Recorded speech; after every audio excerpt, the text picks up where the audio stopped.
Bonjour, je m'appelle Sarah Christine et je suis votre animatrice pour cette série de vidéos d'Action Canada sur les politiques publiques. Action Canada is a program for emerging leaders who care about public policy. These emerging leaders are from all across the country, all different backgrounds, and work in all different kinds of jobs. What they have in common is that they care about contributing to this country and doing so through public policy. Dans cette vidéo, nous allons utiliser l'énergie comme étude de cas afin de mieux comprendre comment les politiques publiques ont un impact sur nous tous. Energy policy is super important because Canada is a major producer and exporter of energy. In Canada, we have many different sources of energy, including oil, natural gas, hydro, nuclear, wind, solar, and many more. As with most sectors, different levels of government play different roles in energy policy.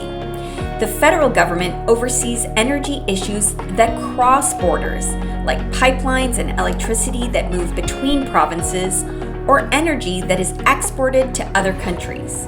The federal government also sets national energy standards and works on issues like climate change and environmental protection. The provinces and territories have control over the development of natural resources within their borders, and that of course includes sources of energy. They decide how these resources are developed and managed. Indigenous governments have a big say on energy projects on or near their lands. They also work with federal and provincial governments to ensure that their rights and interests are respected. Some Indigenous governments own and develop energy projects. Energy policy in Canada aims to find the balance between economic benefits, like jobs, environmental protection, like reducing emissions, and energy security, like ensuring a stable supply.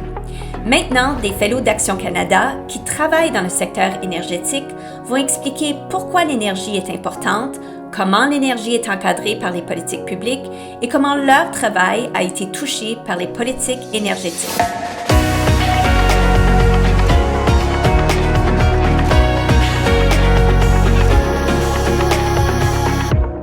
My name is Alexandria Shrake.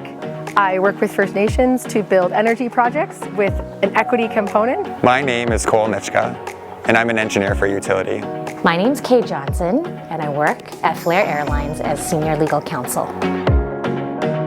Energy provides us with the ability to put in less or more effort into every single thing that we do. So really, in short, energy does work for us so that we don't have to.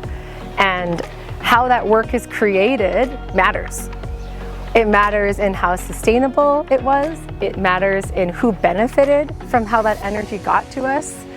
And it matters in how effective and efficient we are and how we use it. Access to energy means a lot of intangible things too. It means more stability in our society. It means access to good food.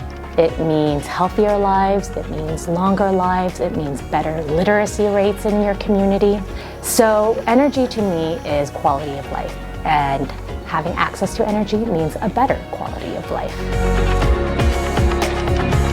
Energy is shaped by policy at many levels. So from the federal level, where we regulate trade and exports, like oil and gas, on a municipal level, where whether or not your house can have certain energy efficiency because of building code, but also at a provincial level, all of our utility systems. So you think about electricity grids, power generation, all of those different interventions and decisions shape how we use energy, how we pay for it, how we benefit from it.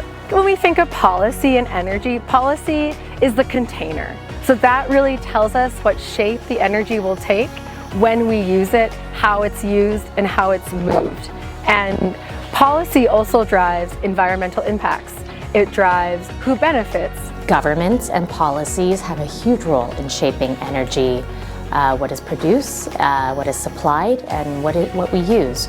So I think every government has a huge challenge on their hands, and which is weighing the pros and cons of each energy source. It's government's responsibility, speaking on behalf of the people they represent, to make those value judgments about the type of energy that we want to be using in our community today and in the future. So one thing that I get to do at work that I find really inspiring is to try to move ahead renewable natural gas. So we work with industry, we work with policymakers, we work with customers who might be more interested than others in adopting low carbon fuels right away, and find ways to facilitate a transition of the energy system and see what we can do now. As the federal government prioritizes climate policy, I've seen a huge shift in the work that I do. I think about how carbon capture is captured from the air, captured from exhaust, and stored deeply in the ground. And it's because of public policy changes and the importance stressed on reducing the carbon in the atmosphere that I have the privilege of thinking about those challenges every day. Ce sont d'excellents exemples des Fellows d'Action Canada sur comment ils contribuent à réduire les émissions de carbone dans le secteur énergétique. Understanding how policy shapes the energy sector is essential to understanding how we can address climate change. Nous vous encourageons à continuer de vous informer sur ce secteur fondamental de l'économie canadienne.